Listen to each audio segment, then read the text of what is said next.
Hello everyone, good morning. কেমন আছো তোমরা সকলে? অনেক দিন পর আজকে একটা ডেলি ব্লগ নিয়ে এসেছি। যাই হোক, সকালবেলা ঘুম থেকে উঠে প্রথমে স্নান সেরে নিলাম। স্নান সেরে আজকে আর কি মাথায় একটু শ্যাম্পু করেছি। এত প্রচণ্ড গরম পড়ে আমার না, সকালবেলায় একবার স্নান করা হয়, ফের রান্নাবান্না সেরে একবার স্নান করা হয়, আবার রাত্রেবেলা একবার স্নান করা হয়। এইভাবে করে করে আমার সর্দি লেগে গেছে। যাই হোক, এখানটায় মাথায় একটু সিরাম লাগিয়ে নিচ্ছি, কারণ ওই যে শ্যাম্পু করেছিলাম চুলগুলোকে সিরাম না দিলে পারে আর কি মানে জটগুলোকে ভালো করে ছাড়ানো যায় না। যাই হোক, এই যে ভালো করে সিরামটা লাগিয়ে নিয়ে এবার মাথাটাকে আঁচড়ে নেব। আর এখন তো আর সেভাবে আগের মতন চুলের যত্নই নেওয়া হয় না। যাই হোক, নিজের নিজের চুলটাকে একটু আঁচড়াবো সেই সময়টাও মাঝে মধ্যে পাই না। কিন্তু যাই হোক, এখানটায় দেখো এই যে মাথাটাকে একটু শ্যাম্পু করার পরে আঁচড়ে নিলাম। আর আমার মাম্মাম সে এখনও ঘুম থেকে ওঠেনি। ভাবছি এবার আমি আর কি স্নান করে নিয়েছি, এবার একটু পুজোটা আর এখন করব না, কারণ মাম্মাম এখনও ঘুম থেকে ওঠেনি, তো তাই বাসি ঘর দৌড় এখনও কিছুই ঝাড় দিয়ে মোছা হয়নি।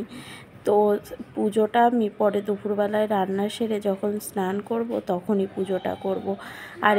আর এদিকে দেখো, এখানে রয়েছে লুচি আর চা। কালকে রাত্রে আর কি লুচি বানিয়েছিলাম, সেই লুচিই কয়েকটা ছিল, তাই এখন চা দিয়ে খাবো। সকালবেলায় জানো তো বাসি লুচি আর চা খেতে বেশ ভালো লাগে। তো যাই হোক, এখানটায় আমি আর মাম্মাম দুজনেই বসে পড়েছি লুচি আর চা নিয়ে। আর আমারও যেরকম ভালো লাগে, আমার মাম্মামও দেখি খুব পছন্দ করে। আর ওর মনে হয় লুচি রুটি এই জিনিসগুলো একটু বেশিই পছন্দের। তো যাই হোক, এখানটায় তো মা মেয়ে দুজনে বসে এই যে চা আর লুচি খাচ্ছিলাম। খেয়ে দিয়ে তারপরে কিছু থালা বাসন ছিল, সেগুলোও ধুয়ে নিলাম।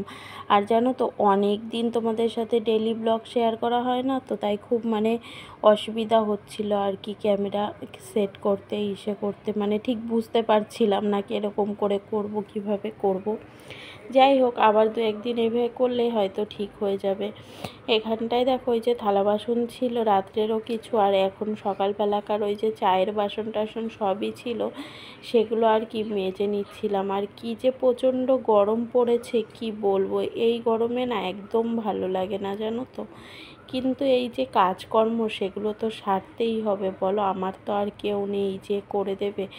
একা হাতে মাম্মামকেও সামলাতে হয়, আবার সংসারের কাজকর্মও করতে হয়। যাই হোক, ওদিকে দেখো আমি থালা বাসন ধুচ্ছিলাম আর মাম্মাম এসে পেছনে দাঁড়িয়েছিল। তারপর এদিকে রান্না বসিয়ে দিয়েছি। এদিকে দেখো ডাল সিদ্ধ হতে বসিয়েছি, আর রান্না করব পাট শাক দিয়ে ডাল। তাতেই পেঁয়াজ রসুন কাঁচা লঙ্কা সবই দেবো, সেগুলো কেটে কুটে গুছিয়ে রেখেছি। আর এখানে আছে ইলিশ মাছ। ইলিশ মাছ রান্না করব। ইলিশ মাছটা ভাবছি বেগুন দিয়ে রান্না করব। আর তার সাথে আর কিছুই করব না, ইলিশ মাছ ভাজবো। প্রথমে ভেবেছিলাম আর একটু কিছু করব, কিন্তু পরে আর গরমের জন্য কিছু করতে ইচ্ছা করেনি, তাই ওই অবধিই রেখে দিয়েছিলাম। এই গরমের দুপুরবেলায় রান্না করাটা ভীষণ কষ্টের জানো তো, ভীষণ অসুবিধা হয়, একটুও হাওয়া বাতাস লাগে না। এত গরম আর এত রৌদ্রের তাপ লাগে, সেটা আর বলার কথাই নয়। যাই হোক, এখানটায় তো আমি রান্নাটা বসিয়ে দিয়েছি। প্রথমে ডালটাকে সিদ্ধ করে নিয়েছি, পাট শাক দিয়ে ডাল করব দেখে।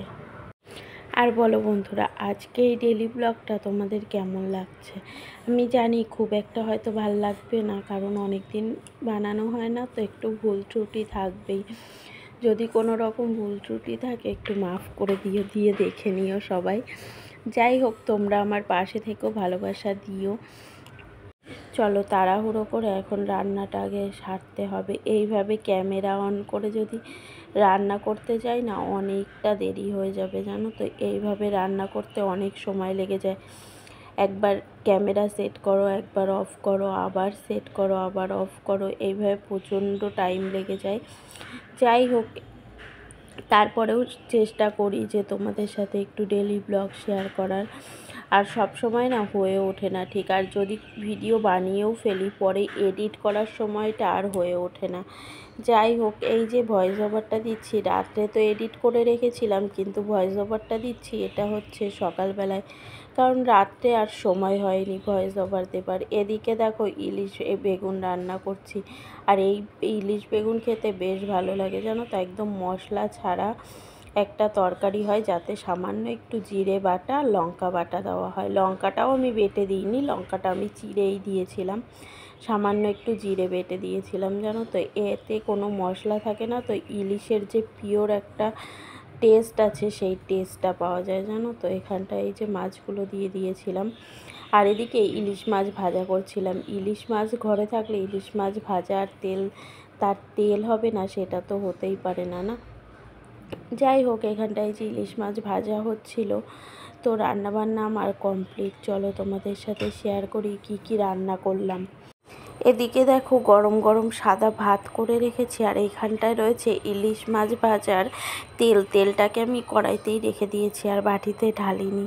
আর এখানটায় দেখো রয়েছে ইলিশ মাছ ভাজা, 4 পিস ইলিশ মাছ ভাজা আছে। মাম্মামের জন্য দুটো আর কি তরকারির মাছ খেতে পারে না। যাই হোক, এখানটায় দেখো রয়েছে ডাল, পাট শাক দিয়ে ডাল, যেইটা খেতে বেশ ভালো লাগে জানো তো। পাট শাক দিয়ে ডাল, পাট শাক ভাজা, এইগুলো খেতে বেশ ভালো লাগে। আর সাথে এখানে করেছিলাম হচ্ছে বেগুন ইলিশ, যেটা দেখতে আর খেতে দুর্দান্ত হয়েছিল। যাই হোক, ভিডিওটা এখানটাই শেষ করে দিচ্ছি, এখন স্নানে যাব। তোমরা সবাই ভালো থেকো, সুস্থ থেকো, দেখা হবে আবারও কোনো একটা নতুন ব্লগের সাথে। আর ব্লগটা কেমন লাগলো সেটা অবশ্যই কমেন্টে জানিয়ে যেও।